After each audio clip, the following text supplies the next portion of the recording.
ख़वातीन में जो मसाइल होते हैं उनकी सेहत के हवाले से, तो ज़्यादातर ख़वातीन में ख़ुसूसन जो मिडल एज ख़वातीन होती हैं या जिनकी उम्र अभी ढल रही होती है या वो मिडल एज से ओल्ड एज की तरफ जा रही होती हैं, उनमें ख़ुसूसन कुछ प्रॉब्लम्स बढ़ जाती हैं। और उनमें एक ख़ास प्रॉब्लम है जनाब, उनके छोटे पेशाब का जो कंट्रोल है उसका बेकाबू हो जाना। छोटे पेशाब के बेकाबू होने की वजूहात क्या क्या हैं, बार बार इन ख़वातीन को छोटे पेशाब की ज़रूरत क्यों पड़ती है या वो अपने छोटे पेशाब को कंट्रोल क्यों नहीं कर सकती, इसको क्या कहते हैं, इसकी वजूहात क्या हैं, इसके इलाज क्या हैं। वीडियो को आखिर तक देखिए, इंशाल्लाह ये सब मालूमात आपको हासिल हो जाएंगी। बात हो रही थी कि ख़वातीन में मसाने की कमज़ोरी यानी जो यूरिनरी ब्लैडर है उसका कंट्रोल अगर वो कमज़ोर हो जाए तो उनमें क्या क्या हो सकता है। इस कंडीशन को इनकॉन्टिनेंस कहा जाता है, यानी जो खातून होती हैं वो अपने पेशाब पर कंट्रोल नहीं रख पाती। और इनकॉन्टिनेंस जो होती है वो दो तरह की नॉर्मल होती है, एक स्ट्रेस इनकॉन्टिनेंस और एक होती है जनाब अर्ज इनकॉन्टिनेंस। स्ट्रेस इनकॉन्टिनेंस वो होती है कि जब इनको यूरिन आता है और इन पर जैसे ही इनके ब्लैडर में प्रेशर पड़ता है तो ये उसको कंट्रोल नहीं कर पाती और इनका यूरिन का अखराज हो जाता है। अर्ज इनकॉन्टिनेंस वो है कि इनको बार बार अर्ज फील होती है, जरूरत फील होती है, इनको ऐसे महसूस हो रहा है कि उनको छोटे पेशाब करने की जरूरत है, उनको वॉशरूम जाने की जरूरत है और जैसे ही वो चलने लगती हैं तो वो फिर कंट्रोल नहीं कर पाती और बार बार उनको वॉशरूम जाना पड़ता है, क्योंकि उनका ब्लैडर थोड़ा सा भी फुल हो जाए तो उनको इस बात की जरूरत पड़ जाती है। तो ये खुसूसन ख़वातीन में ये मसला क्यों ज्यादा है, तो इसकी बुनियादी वजूहात में जो सबसे पहली वजह है वो ये है कि ख़वातीन की जो एनाटमी है, उनका जो स्ट्रक्चर है, उनका जो मसाना है, यूरेथ्रा है, वो शॉर्ट होता है। उनका ब्लैडर नेक और उनका फिर ब्लैडर नेक के बाद जो मसाना होता है वो बहुत शॉर्ट होता है। तो इस वजह से उनके जो मसल्स होते हैं यूरेथ्रा में यानी मसाने में वो कम होते हैं और उसको कंट्रोल करना जो है यूरिन को उनके लिए मुश्किल हो जाता है। फिर ज्यादातर आपने देखा होगा कि ये मसला उन ख़वातीन में होता है कि जिनका वजन ज्यादा होता है। तो जिन ख़वातीन का वजन ज्यादा होता है उनमें पेट की चर्बी की वजह से और इसी तरह जो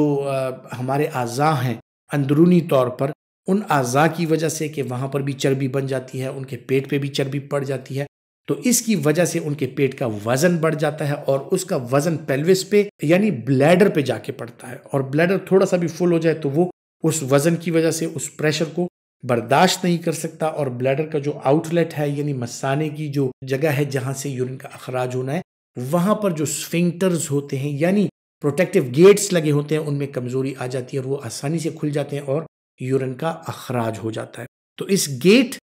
यानी इस दरवाजे या इस स्फिंक्टर की कमजोरी जो है वो ख़वातीन में आमतौर पर वजन की वजह से भी ज्यादा हो सकती है। फिर ख़वातीन जो है वो ज़चगी के मराहिल से गुजरती हैं। ज़चगी खुसूसन प्रेगनेंसी, जब प्रेगनेंसी होती है, बार बार प्रेगनेंसी होती है, ये उन ख़वातीन में ज्यादा होता है कि जिनके बच्चों की तादाद ज्यादा होती है, जो बार बार हमल के मराहिल से गुजरी हुई होती है, तो उसकी वजह से उनके पेल्विक फ्लोर जो है वो कमजोर हो जाते हैं और पेल्विक फ्लोर की वजह से एब्डोमिनल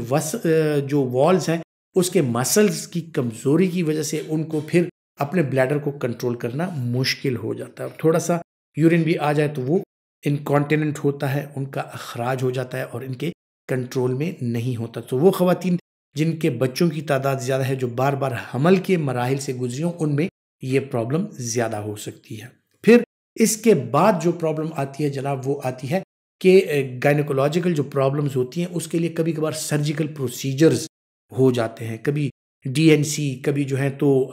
एपिजियोटमी या इस तरह के चाइल्ड बर्थ के दौरान वैक्यूम डिलीवरी या इंस्ट्रूमेंटल डिलीवरी के इंस्ट्रूमेंट्स के साथ अगर बच्चे की डिलीवरी हो जाए तो इससे इनके पेल्विक फ्लोर के मसल जो होते हैं वो कमज़ोर हो जाते हैं, इनके मसाने के मसल जो होते हैं वो कमज़ोर हो जाते हैं और इस वजह से इन ख़वातीन को फिर जो यूरिनरी इनकॉन्टिनेंस होती है या यूरिन को कंट्रोल करना वो उनके लिए मुश्किल हो जाता है। फिर जनाब बात आती है कि कुछ लोगों में दायमी तौर पर कुछ बीमारियां होती हैं कुछ ख़वातीन में, कि जिनमें सबसे बुनियादी बीमारी कब्ज़ है, कि जिनको कब्ज़ होती है वो अगर पेशाब के लिए वॉशरूम अटेंड करने के लिए बैठती हैं तो उनको स्ट्रेन करना पड़ता है, जोर लगाना पड़ता है, जिसकी वजह से उनके बार बार स्ट्रेनिंग की वजह से उनके मसाने में भी कमज़ोरी आ जाती है, स्फिंक्टर्स रिलैक्स हो जाते हैं और इसी तरह उनमें बवासीर और इस तरह के और मसाइल जो हैं वो जन्म ले सकते हैं। स्ट्रेनिंग के बाद, कॉन्स्टिपेशन के बाद अगर कोई और चीज़ जो इस पर असरअंदाज होती है जनाब वो है दायमी बीमारियां, खुसूसन फिर सीने की बीमारियां, कि जिन ख़वातीन को या इवन मर्द हजरात में भी जो कफ का शिकार हैं, जिनको क्रॉनिक ऑब्स्ट्रक्टिव पल्मोनरी डिजीज या एस्थमा है, या जो दायमी तौर पर जिनको खांसी होती है, तो खांसी के साथ भी इंट्रा एब्डोमिनल प्रेशर बार बार बढ़ता है और ब्लैडर पर पड़ता है, और इसकी वजह से जो है तो मसाने का कंट्रोल जो है वो लूज हो जाता है। तो इन लोगों में भी कि जो क्रॉनिक ऑब्स्ट्रक्टिव पल्मोनरी डिजीजेज या एस्थमा का शिकार होते हैं, खवातीन और हजरात दोनों, इन लोगों में हर्निया होने के चांसेस और इनका मसाना कमजोर होने के चांसेस जो है वो बढ़ जाते हैं।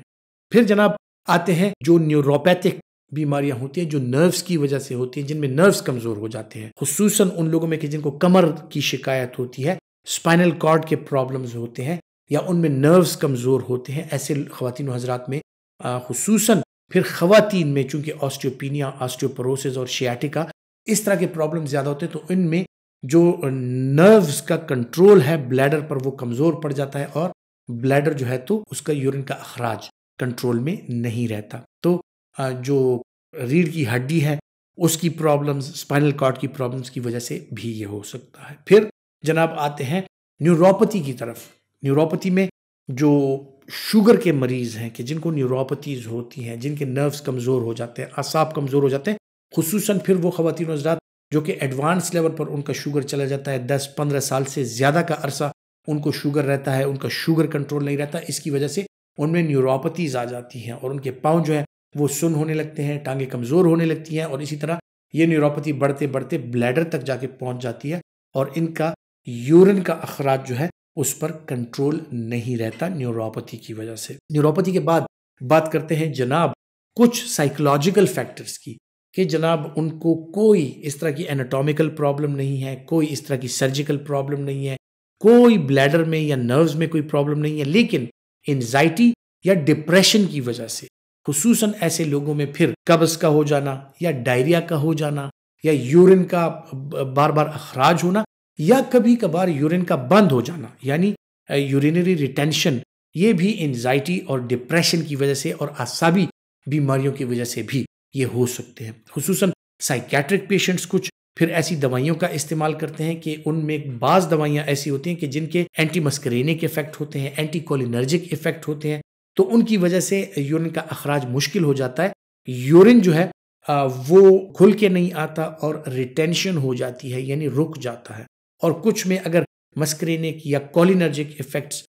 जो आ जाते हैं, फिर अक्सर औकात कुछ दवाइयों के साथ फिर उनका यूरिन को कंट्रोल करना मुश्किल हो जाता है। सो साइकेट्री की जो दवाइयां होती हैं उनके साथ कब्ज का होना, डायरिया का होना, यूरिन का रुक जाना, या यूरिन का अखराज जो है बेकाबू हो जाना, ये साइकेट्रिक दवाइयों के साथ भी हो सकता है। फिर कुछ लोग पेशाब आवर दवाइयों का इस्तेमाल करते हैं, खुसूसन जो ब्लड प्रेशर या दिल के मरीज हैं उनमें डायोरेटिक्स का इस्तेमाल अगर कराया जाए तो उनका पेशाब का अखराज जो है वो बहुत ज़्यादा हो जाता है, बहुत बढ़ जाता है, और बहुत जल्दी उनका ब्लैडर फुल हो जाता है, और जब तक वो वॉशरूम पहुंच रहे होते हैं मसाने की कमजोरी की वजह से इनका अखराज हो जाता है। तो ये ऐसे फैक्टर्स थे जो मैंने आपको बता दिए कि एनाटॉमिकली क्या प्रॉब्लम्स हो सकती हैं, साइकोलॉजिकल प्रॉब्लम्स हो सकती हैं, health related, chronic disease related, दवाइयों से रिलेटेड, ये ऐसी चीज़ें हैं कि इनकी वजह से आपका यूरिन का कंट्रोल जो है वो बाहर हो सकता है आपके इख्तियार से, आपका यूरिन रुक भी सकता है, आपका यूरिन बेकाबू भी हो सकता है। ख़वातीन हज़रात,